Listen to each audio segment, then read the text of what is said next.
నియోజకవర్గానికి ఎంతో మంది బడా నేతలు ప్రాతినిధ్యం వహించారు. మంత్రులు, రాష్ట్ర పార్టీ అధ్యక్షులు, ఎమ్మెల్యే, ఎమ్మెల్సీలకు కూడా ఈ నియోజకవర్గం అండగా నిలిచింది. కానీ ఇప్పుడు ఈ నియోజకవర్గంలో రాజకీయ అనిశ్చితి నెలకొందా? పేరుకు గొప్ప లీడర్లు కానీ స్థానికంగా ప్రజలకు నేతలు అందుబాటులో లేకుండా పోయారా? దాంతో నేతల తీరుపై క్యాడర్ కూడా గుస్సా మీదుందా?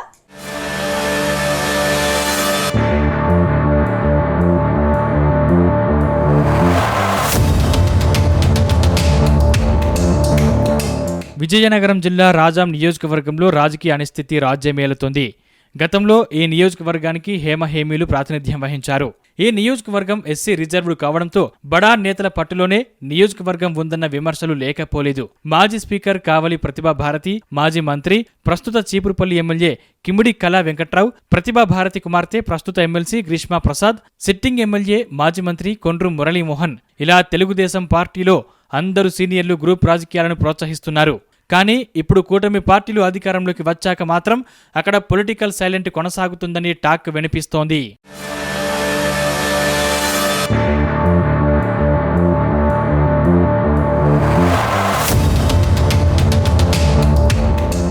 ఒకప్పుడు శ్రీకాకుళం జిల్లాలో కళా వెంకట్రావు సీనియర్ లీడర్. కానీ గత అసెంబ్లీ ఎన్నికల్లో కళా వెంకట్రావు విజయనగరం జిల్లా చీపురుపల్లికి మకాం మార్చారు.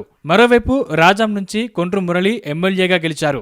ఎప్పుడైతే మురళి ఎమ్మెల్యేగా గెలిచారో అప్పటి నుంచి కావలి గ్రీష్మ ప్రసాద్ రూపంలో ఆయనకు కొత్త తలనొప్పి తయారైందని అంటున్నారు. రాష్ట్రంలో కొత్తగా సర్కారు ఏర్పాటు కాగానే కొండ్రు మురళి మంత్రి పదవిని ఆశించారు. కానీ ఆయనకు మంత్రి పదవి దక్కలేదు. అప్పటి నుంచి ఆయన తీవ్ర అసంతృప్తితో రగిలిపోతున్నారు. ఇప్పుడు ఆయనకు పుండిపై రోకలిపోటు మాదిరి గ్రీష్మ ప్రసాద్ కు టీడీపీ హైకమాండ్ ఎక్కువ ప్రియారిటీ ఇస్తుండటంతో ఎమ్మెల్యే కొండ్రు మురళి వర్గం మరింత ఆగ్రహానికి లోనవుతున్నట్టు తెలుస్తోంది.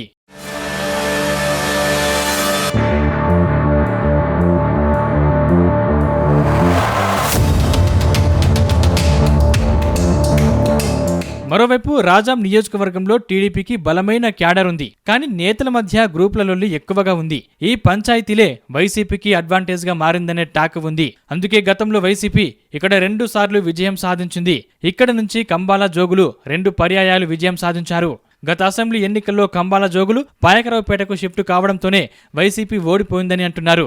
అయితే కంబాల జోగులు ఎప్పుడైతే పాయకరావుపేటకు షిఫ్ట్ అయ్యారో అప్పటి నుంచి వైసీపీకి ఇన్ఛార్జ్ ఉన్నా లేనట్టినని సొంత పార్టీ నేతలే గుసగుసలాడుకుంటున్నారు. ఈ నేపథ్యంలో కొండ్రు మురళి కూడా సైలెంట్ కావడం చర్చనీయాంశమవుతోంది.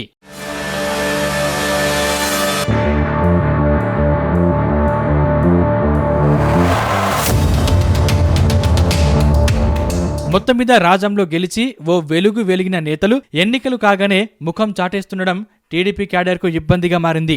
ఇందులో కొండ్రు మురళి, కళా వెంకట్రావు, ప్రతిభాభారతి, కావలి గ్రీష్మ ప్రసాద్ లాంటి నేతలు ఉన్నారు. ఇలా నేతలకు శాశ్వత చిరునామా ఇదే అని చెప్పుకోవడం తప్పితే సోకాల్డ్ లీడర్లు చుట్టం చూపుతో సవతి తల్లి ప్రేమ చూపిస్తున్నారని టీడీపీ నేతలు క్యాడర్ లోలోన రగిలిపోతున్నారట. ఇప్పటికైనా టీడీపీ హైకమాండ్ స్పందించి నేతలంతా ప్రజలకు అందుబాటులో ఉండేలా చూడాలని క్యాడర్ బలంగా కోరుకుంటుంది. చూడాలి మరి ఈ విషయంలో పార్టీ హైకమాండ్ ఎలా స్పందిస్తుందో.